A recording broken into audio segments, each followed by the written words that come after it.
हमारी शांति बाहर, हमारा आनंद बाहर। और कबीर साहब कहते हैं प्रेम न हाट बिकाए। ये जो सुख है, ये जो शांति है, ये जो स्नेह है, ये जो सद्भाव है, जो प्रेम है, ये जो प्रभु है, वो बाजार में नहीं बिकता। बाहर कुछ भी नहीं,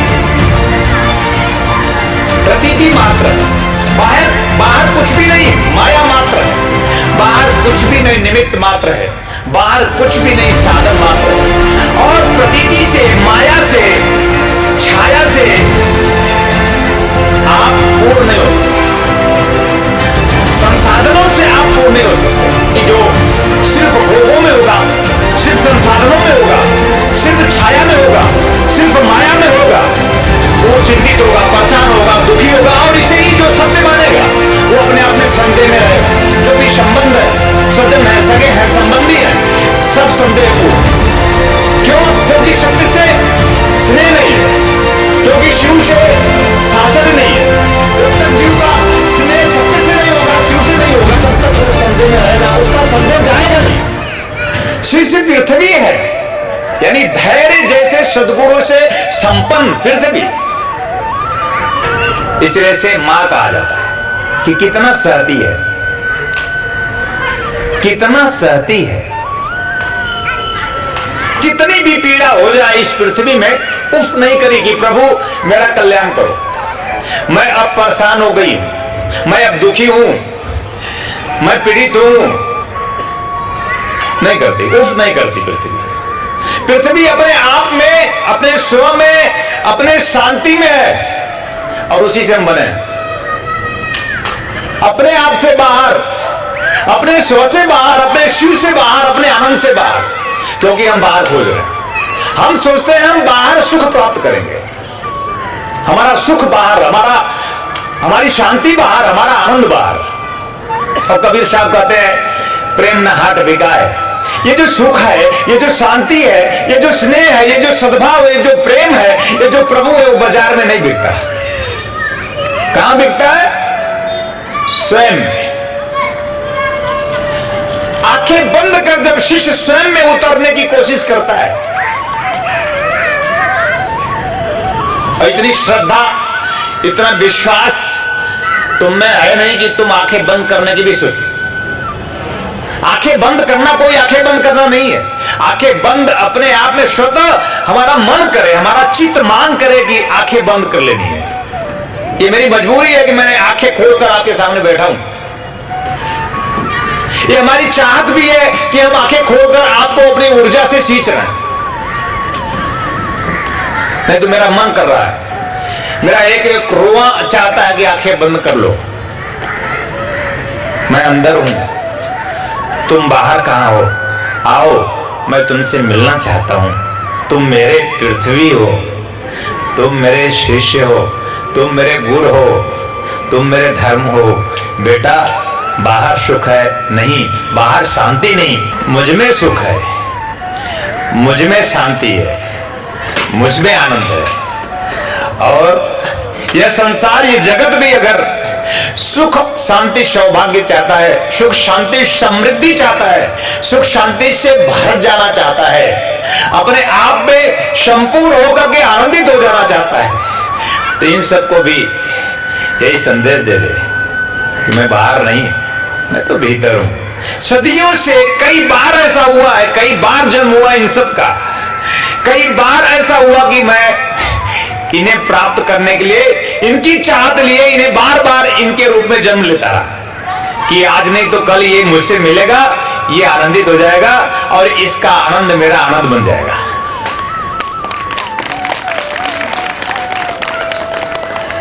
तुम सब मेरे पृथ्वी हो, धैर्यवान होना चाहिए।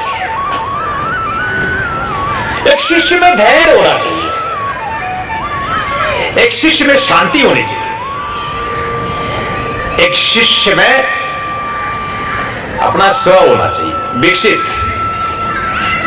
अगर ऐसा चिंतन मंथन शिष्य का नहीं है तो मैंने कहा कि वो शिष्य के नाम पे, शिष्य के रूप पे है, मैं उसका गुरु नहीं उसके लिए। यद्यपि वह मेरा शिष्य हो सकता है पर मैं उसका गुरु नहीं। और मैं उसमें गौरवान्वित होना चाहता हूं, मैं उसका गौरव चाहता हूं क्योंकि वो मुझसे है। मैं अपने आप को इतना प्यार करता हूं कि मैं चाहता हूं कि वो जो मेरा है मुझे छोड़कर किसी को प्यार न करे। ये ईश्वर चाहता है। इनके पिताजी वाराणसी में उन्होंने मुझसे कहा कि गुरुजी आपको सुनकर ऐसा मुझे लगता है कि जब तक शिष्य पूरा नहीं प्यार करेगा,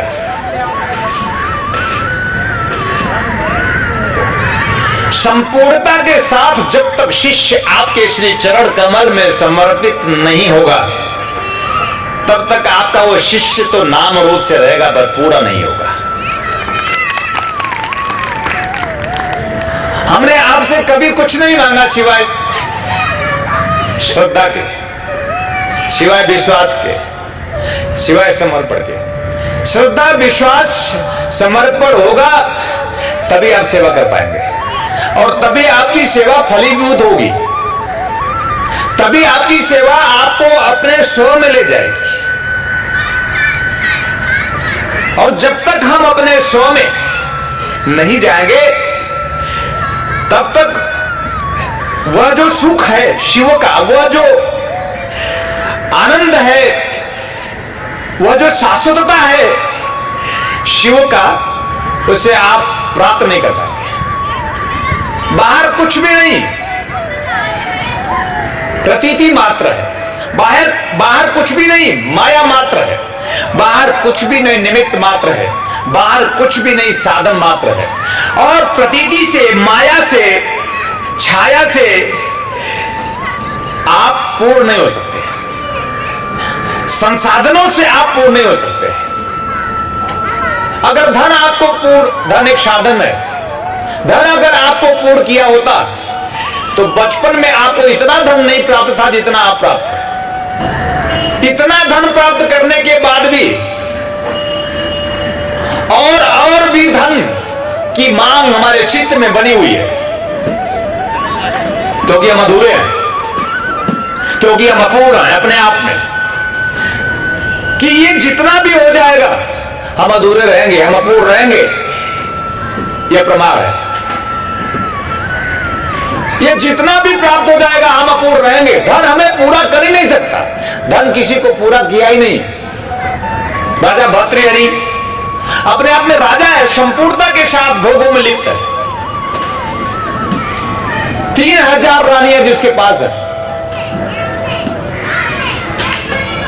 सारे भोग उसके समक्ष हैं। 3000 रानियों के लिए 3000 महल है, यानी उसके लिए एक सुसज्जित व्यवस्था और संदेह से भरा, अपने आप में द्वंद्व से भरा, अपने आप में दुर्भाव से भरा। क्योंकि जो सिर्फ भोगों में होगा, सिर्फ संसाधनों में होगा, सिर्फ छाया में होगा, सिर्फ माया में होगा, तो वो चिंतित होगा, परेशान होगा, दुखी होगा और इसे ही जो सत्य मानेगा वो अपने आप में संदेह में रहेगा। वो संदेह सिर्फ गुरु पे नहीं करता, वो संदेह अपने आप पर करता है, अपने पति पर करता है, अपने पत्नी पे करता है, अपने बेटे पे करता है, अपने बाप पर करता है और संसार के सारे जगत जो भी संबंध है, स्वजन है, सगे हैं, संबंधी है, सब संदेहपूर्ण है। क्यों? क्योंकि सत्य से स्नेह नहीं है, क्योंकि शिव से साचर्य नहीं है। जब तक जीव का स्नेह सत्य से नहीं होगा, शिव से नहीं होगा, साचर्य नहीं प्राप्त करेगा, तब तक वो संदेह में रहेगा, उसका संदेह जाएगा नहीं। तो इसीलिए उसने 3000 रानियों के लिए 3000 हिजड़े रखे थे द्वार पर। हिजड़े तो कुछ कर सकते नहीं, राजा है यद्यपि, अपने आप में धनदान से भरपूर है यद्यपि, भौतिक जीवन के वो सारे सुख सुविधाओं के बीच में अपने आप को राजा कहा जाता है। ध्यान रखना, लेकिन चिंतित है, द्वंद्व में है, परेशान है और की तृष्णाओं में भी वो राजा है और सुख चाहता है। इतना सब कुछ प्राप्त होने के बाद भी एक दृष्टांत लिया राजा भर्तृहरि का। इतना सब कुछ मोक्ष प्राप्त करने के बाद भी वो राजा सुख चाहता है। सुख कहां से मिलेगा? अगर स्त्री से सुख मिलता तो 3000 रानियां कम नहीं थी। अगर धन से सुख मिलता तो वैभव था।